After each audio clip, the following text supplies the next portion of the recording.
बिस्मिल्लाहिर्रहमानिर्रहीम। अस्सलाम वालेकुम नाज़रीन, मैं मोहम्मद फारूक डोगर, नुमाइंदा खसूसी रोज़नामा पाकिस्तान मलेशिया प्रोग्राम आमने सामने में हाजिर खिदमत हूँ। हमारे साथ मौजूद हैं जनाब MS अथर कुरैशी साहब, जो कि आज़ाद तज़िया निगार हैं और चेयरमैन हैं PMHD TV और चेयरमैन हैं TTSJ group of companies Malaysia. हम जनाब कुरैशी साहब को खुशामदीद कहते हैं।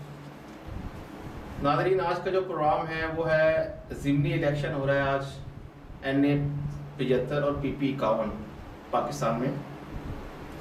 NA 75 का जो मुकाबला है वो नौशीन इफ्तिखार जो है मुस्लिम लीग नून की तरफ से लड़ रही हैं और अली असद मल्ली वो PTI की तरफ से उम्मीदवार है।